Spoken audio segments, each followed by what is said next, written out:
Miércoles 25 de abril del 2017. ¿Qué tal? Muy buenos días. Bienvenidos a su programa Contacto Directo. Hoy son nuestros invitados Mauro Andino, asambleísta de Alianza País, presidente de la Comisión de Justicia. El primer debate del proyecto de ley que regula la aplicación de la consulta popular sobre paraísos fiscales. El SRI solicita a la Asamblea autorizar dos listas de paraísos, una para efectos políticos y otra para fines tributarios. Lo vamos a examinar. También estará en nuestros estudios Richard Martínez, el presidente del Comité Empresarial. Las expectativas del sector empresarial por la política económica del presidente Lenín Moreno para la reactivación del país lo vamos a analizar. Y Walter Espurriera, analista económico. La propuesta de gobierno que debe presentar el nuevo presidente de la República ante la Asamblea Nacional el próximo 24 de mayo, la proforma presupuestaria 2017 y la programación presupuestaria cuatrianual 2017-2021 sobre una realidad económica distinta a la del plan 2013-2017. Lo vamos a examinar. La actualidad, los protagonistas, el análisis y la información en Contacto Directo.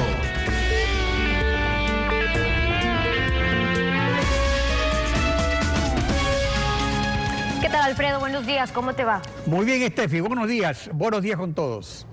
La Comisión de Justicia, en su informe de agosto del año pasado sobre los papeles de Panamá, apoyó la realización de la consulta popular y también puso en evidencia indicios sobre algunos implicados en la red de corrupción de Petroecuador. El proyecto de ley para la aplicación de la consulta popular sobre paraísos fiscales pasó a primer debate del Pleno y destacan observaciones del SRI y de aplicación electoral en el informe que presentó la comisión. Mauro Andino, presidente de la Comisión de Justicia. Buenos días. Bienvenido a Contacto Directo. Gracias, Alfredo. Buenos días. Un gusto poder compartir en esta mañana. El director general del SRI pidió a la comisión que se incorporen a la ley los criterios para catalogar a un territorio como paraíso fiscal, pues esto no existe y el SRI mediante resolución elabora esta lista que puede ser cambiada en cualquier momento, incluyendo o excluyendo países. El SRI sugiere dos listas, una para aplicación de la consulta y otra con fines tributarios. En la disposición reformatoria sexta se incluyen tres criterios. ¿Es suficiente con eso para que haya seguridad jurídica? Alfredo, indudablemente que no va a ser suficiente con que el Servicio de Rentas Internas tenga esa facultad de distinguir dos tipos de listas, por un lado el asunto tributario y por el otro lado para cumplir el mandato del pueblo ecuatoriano a través de la consulta popular. Si bien es cierto, estamos determinando cuáles son los parámetros mínimos que tiene que cumplir el Servicio de Rentas Internas para determinar qué país podría estar considerado dentro de las listas de los paraísos fiscales. Pero aparte de ello también lo que requerimos es ser duros y combatir a los corruptos, a los pícaros, a aquellos que se enriquecen a través de una función pública. ¿Y qué es lo que hacen? Simplemente sacar sus recursos a paraísos fiscales. O también mucha gente que pretende evadir el pago de tributos o de impuestos en el Ecuador en desmedro de su mismo país, llevando también a paraísos fiscales. Pero aparte de ello, el presidente electo, para quien felicito, Lenín Moreno, también ha dicho y está ratificándose en que pedirá la ayuda internacional de la Organización de las Naciones Unidas, precisamente para llevar a cabo una lucha frontal contra estas acciones repudiables y que no las podemos permitir que sigan creciendo. Ahora, volviendo a lo que pidió el director del SRI, tenemos que también informó que de 809.414 servidores públicos, alrededor de 20.288 realizaron transferencias desde y hacia paraísos fiscales. Y esto no es porque sean corruptos, sino porque millares de personas en el Ecuador desde hace muchos años prefieren mantener sus ahorros a buen recaudo ante el peligro de que el gobierno de turno decrete un feriado bancario que los despoje de sus ahorros. Y la consulta popular comprende todos los valores, los bien habidos y los mal habidos. Debe haber además millares de personas que no son servidores públicos y están en igual situación. Además, muchos negocios como los de exportación y también contratistas del Estado mantienen relación con paraísos fiscales bajo la vigilancia del SRI. Según lo aprobado en la consulta, ¿qué ocurrirá con esos 20.000 servidores públicos? ¿Los van a despedir? Alfredo, sobre este caso hay que distinguir dos grupos de funcionarios a los que hizo referencia el director del Servicio de Rentas Internas. El primer grupo, que es la mayoría, tiene que ver con transacciones de carácter comercial, por turismo, porque a lo mejor algún familiar estudia en un país que está considerado como paraíso fiscal y por eso hizo ese tipo de transacciones. Pero ya en lo que tiene que ver al grupo de aproximadamente de 3.200 funcionarios, estos han hecho depósitos en cuentas que mantienen precisamente en paraísos fiscales.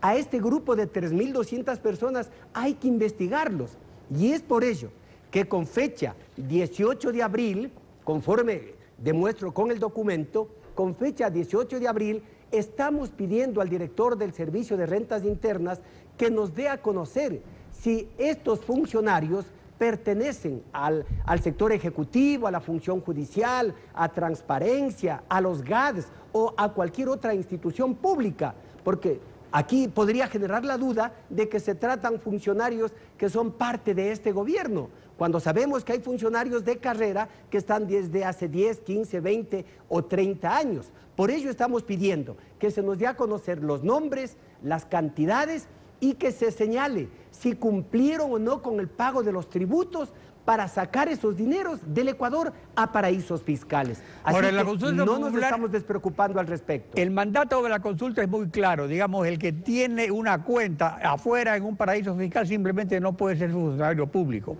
Y la consulta popular se presentó por el presidente Rafael Correa como un pacto ético-político.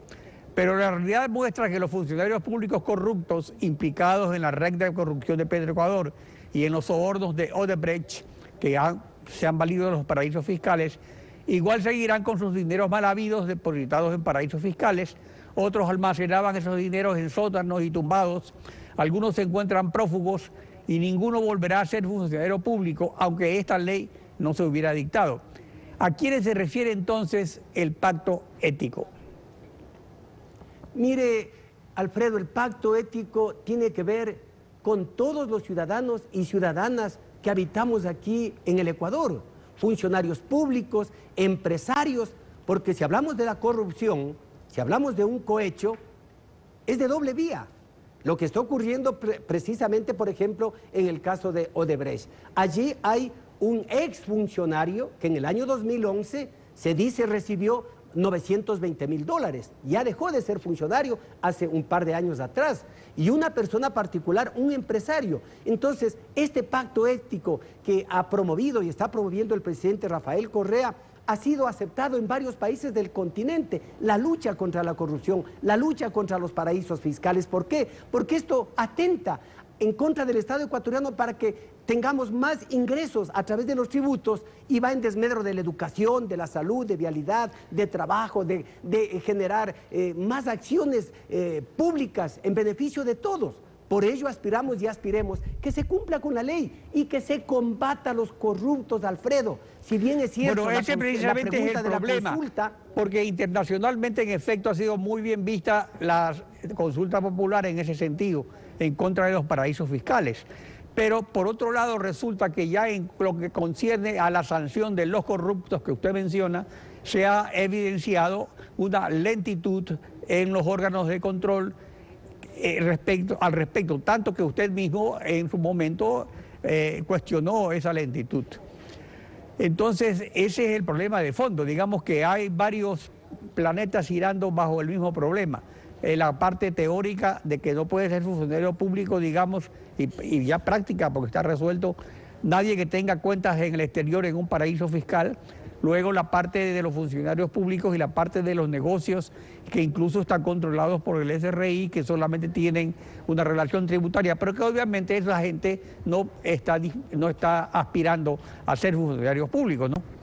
Que esa es la verdad. Mire, yo he sido crítico y tengo que ratificar en mis expresiones. En muchos casos la Fiscalía ha sido lenta, la Fiscalía no ha actuado como debía actuar, a pesar de que la Contraloría ha encontrado cientos o miles de casos con posibles responsabilidades de carácter civil, administrativa y penal. Y de esos miles de casos, preguntamos una vez más, ¿no?, ¿qué ha ocurrido en la Fiscalía? Si bien en estos últimos meses se está actuando con bastante transparencia, gracias también a la ayuda o a la cooperación internacional para dar, por ejemplo, con estos casos de Odebrecht. Esperemos que allí y en cualquier caso de corrupción, en cualquier caso, en una conducta que esté en contra del Código Orgánico Integral Penal, tiene que ser investigado con agilidad y con transparencia. Eso es lo que queremos. Y que se impongan las penas a quienes hay que imponer, sea quien sea, Alfredo. Lucha frontal a la corrupción, ¿sí? A los pícaros, a los pillos, a la cárcel, Alfredo. Eso es lo que pide el pueblo ecuatoriano.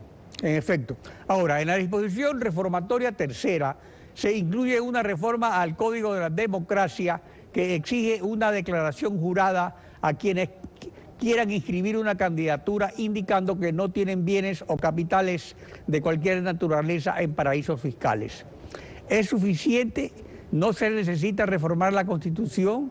¿No sería condedicatoria esta disposición para Jaime Nebot y las elecciones de alcaldes 2019 o Guillermo Lasso y las elecciones presidenciales 2021? De ninguna manera, de ninguna forma, el proyecto que presentó el presidente de la República y el tratamiento que le estamos dando ahí en la Comisión de Justicia tiene como finalidad a lo mejor perseguir o impedir que tal persona o tal político pueda ser candidato a unas próximas elecciones. No, Alfredo, simplemente lo que queremos es cumplir con el mandato del pueblo ecuatoriano. Y aquí se dice que habrá la prohibición de acuerdo a la pregunta de la consulta, la prohibición de tener bienes o recursos en paraísos considerados fiscales, y quienes incumplan con ello serán destituidos.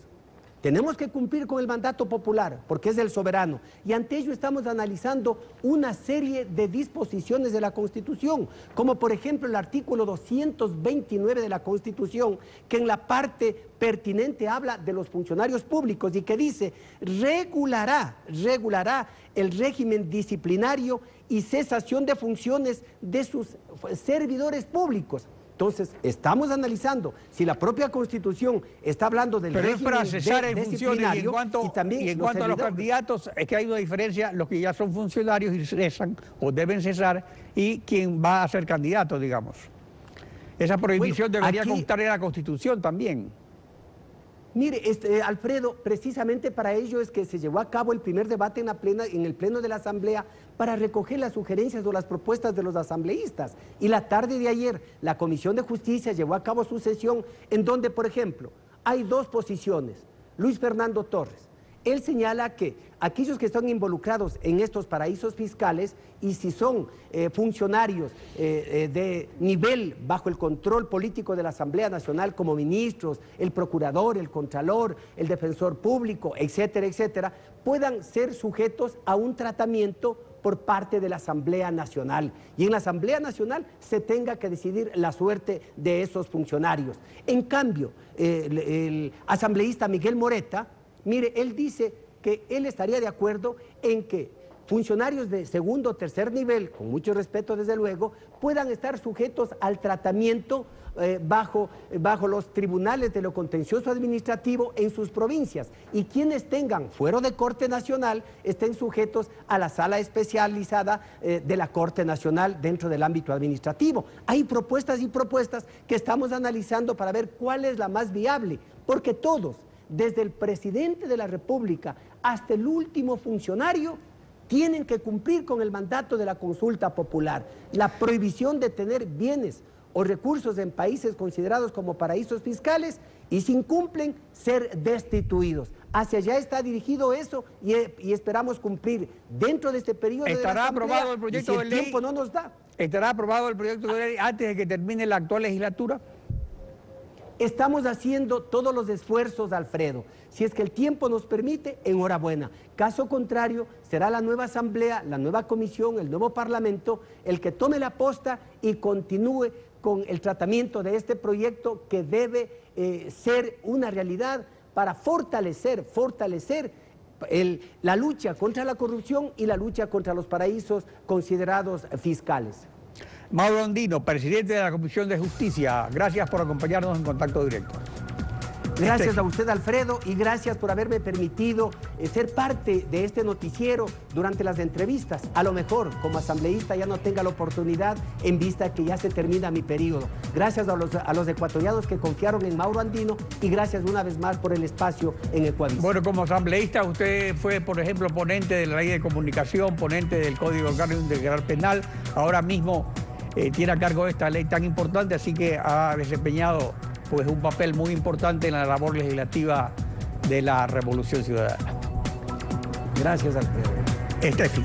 Son las 7 de la mañana con 16 minutos. Vamos a una pausa. Al regresar con ustedes estará Richard Martínez, el presidente del Comité Empresarial Ecuatoriano. Vamos a hablar sobre las expectativas del sector empresarial por la política económica del presidente Lenín Moreno para la reactivación del país. Lo analizamos al volver. Quédese usted en nuestra sintonía.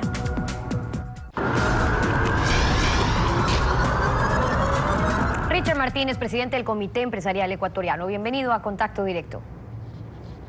Buenos días, Stephanie. Un saludo a la audiencia. Buenos días. Entre las expectativas del sector empresarial sobre la política económica en general del nuevo presidente, han dicho que lo primero es reconstituir la confianza entre los distintos sectores. Y eso es primordial cuando no se trata solo de la seguridad jurídica que ustedes reclaman, no solo económica, sino política, para ofrecer un país en el cual pueda confiar el inversionista. ¿Qué proponen ustedes para ello?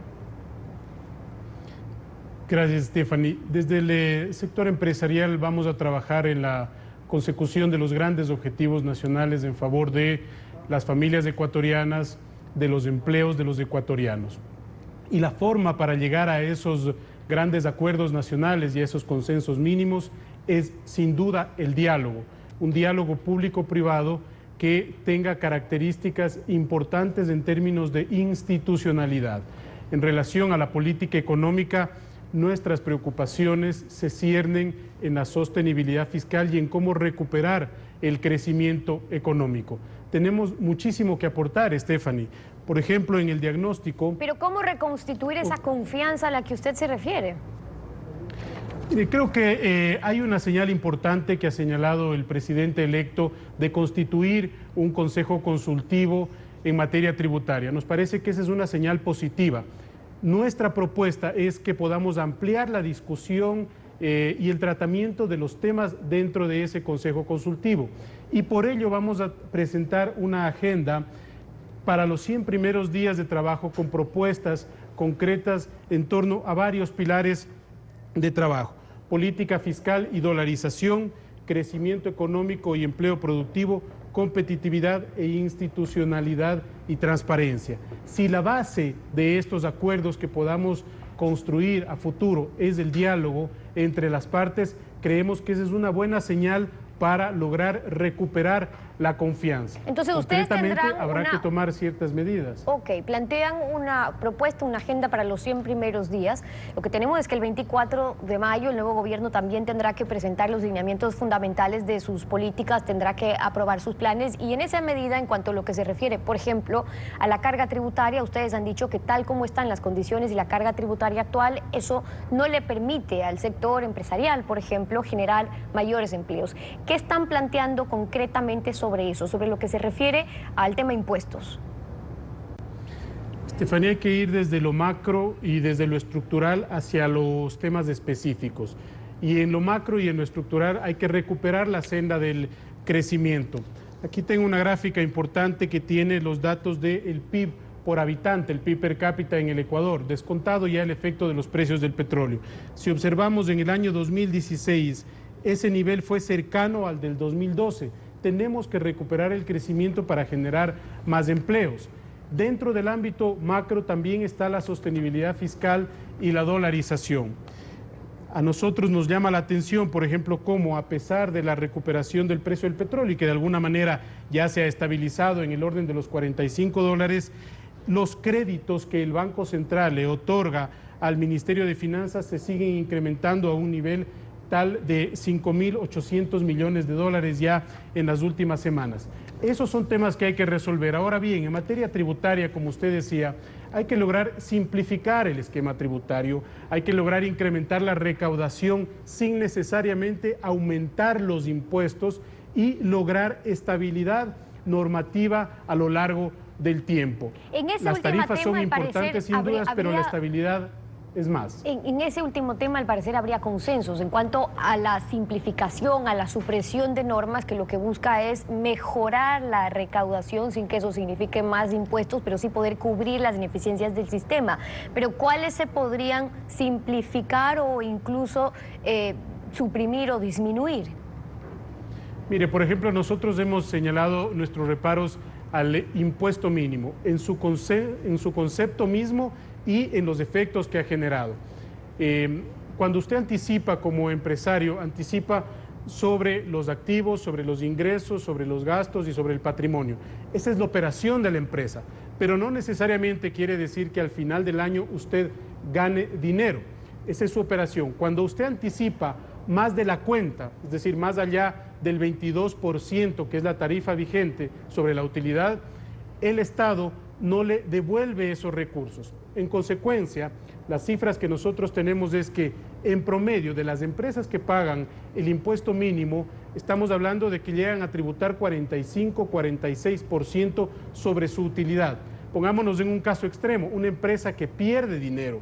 Esa empresa igual tiene que tributar, pero no ha sido capaz, por distintas circunstancias, de generar utilidades al final del año. El impuesto en esos casos es un impuesto técnicamente infinito.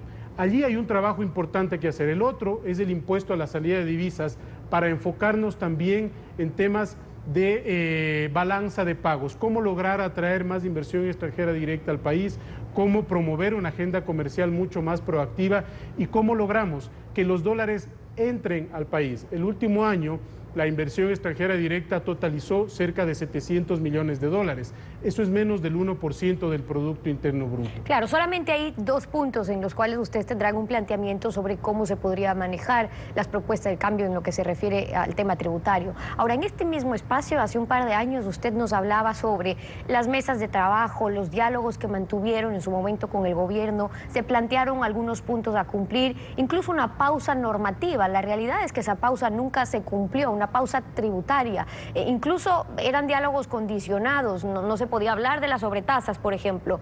Si ahora Lenín Moreno se muestra abierto a diálogos reales, no a conversatorios, ¿qué será necesario para que eso esta vez funcione en una reunión que tengan? Porque a la primera que tuvo Lenín Moreno con un grupo de empresarios, ustedes no asistieron.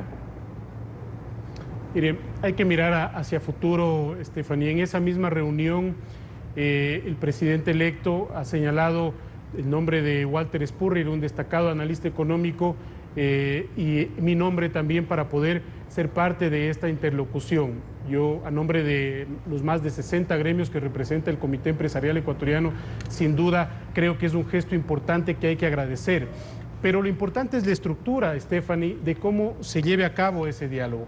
Hay varias experiencias a nivel internacional. Aquí tenemos la de Singapur, por ejemplo, que se puede replicar en el mecanismo de trabajo, que sea institucionalizado, que existan los actores relevantes, que se tome decisiones que puedan implementarse rápidamente, que haya mecanismos de evaluación. Hay varios retos, Stephanie. Por ejemplo, en el caso de la participación del sector industrial en el Producto Interno Bruto total, la meta para el 2017 era del 14,5% y estamos en un nivel del 11,7%. La tasa de empleo adecuado que nos interesa a todos los ecuatorianos tenía una meta de cumplimiento de 55 y estamos en 38,5. Y así con diversos indicadores. El espacio de trabajo que existe aquí para lograr que esas metas se cumplan es importante, pero eso tiene que darse entre el sector público y el sector privado. En este momento el país, Stephanie, necesita de todos, necesita que todos sumemos voluntades para reconstruir la economía, para recuperar la confianza y para dotarle de competitividad al sector productivo. Eso al final del día se va a traducir en más empleo para los ecuatorianos. Son algunos de los retos. Richard Martínez, el presidente del Comité Empresarial Ecuatoriano, hoy en Contacto Directo, gracias por habernos acompañado. Muchas gracias. Tiempo de una pausa. Con ustedes al volver está en nuestros estudios Walter Spurrier, analista económico, para hablar sobre la propuesta del gobierno que debe presentar el nuevo presidente de la República ante la Asamblea Nacional el próximo 24 de mayo. Quédese en nuestra sintonía. Según el artículo 295 de la Constitución, el presidente Lenín Moreno presentará a la Asamblea Nacional durante los primeros 90 días de su gestión la proforma presupuestaria anual y la programación presupuestaria cuatrianual. El mismo artículo ordena que por lo pronto rige el presupuesto actual. Walter Spurrier, buenos días, bienvenido a Contacto Directo. Muchas gracias por la invitación. Los hechos son los que hablan. Más que la transición que prepare el gobierno saliente, lo que cuenta son las acciones concretas del nuevo presidente. ¿Existen señales o indicios de cómo se orientará la Proforma 2017, la programación cuatrianual y la integración del nuevo equipo económico? Bueno, lo que tenemos es que el presidente entrante hizo una propuesta muy generosa en su campaña para mejorar las prestaciones para la población más necesitada, o sea, continuando la labor que él hizo como vicepresidente y ampliándola por sus nuevas funciones. Pero eso significa más gasto y está heredando un presupuesto sumamente inflexible, con gastos corrientes muy elevados y con necesidades de financiamiento que las autoridades actuales han hablado de 7.500 millones de dólares que necesitan. Y las fuentes de financiamiento se le están agotando. Ha subido el riesgo país, o sea que es prácticamente imposible colocar bonos en el mercado internacional. Algo se ha recuperado el precio del petróleo, pero está cayendo la producción. Se está recurriendo a créditos del IES, pero no se le puede seguir colocando créditos al IES de esa manera. Y últimamente entonces se ha estado tomando el dinero de las reservas monetarias, o sea, se ha estado tomando el dinero de nuestro dinero que los bancos han depositado en el central, se los está entregando el Banco Central al gobierno para que gaste. Entonces está en una situación que se va a ver obligado a reducir el gasto. Y no sabemos cómo lo va a hacer, porque los indicios hasta ahora es que va a haber una continuidad de funcionarios del gobierno actual que no han reducido el gasto en estos años de crisis y van a continuar. Entonces, en ese sentido, me temo que a lo mejor van a presentar presupuestos con una necesidad financiera de financiamiento muy grande, y esos financiamientos no se van a cumplir, no se va a conseguir ese dinero y por lo tanto va a generar nuevamente la acumulación de atrasos. Pero ahí podría ocurrir que un primer gabinete sería un gabinete post-Correa y luego dentro de los 90 primeros días tendría que haber nuevos cambios, porque otro aspecto relevante es el plan de gobierno. El presidente entrante, de acuerdo al artículo 147 de la Constitución, numeral 2, debe presentar el próximo 24 de mayo ante la Asamblea Nacional los lineamientos fundamentales de las políticas y acciones que desarrollará en su mandato.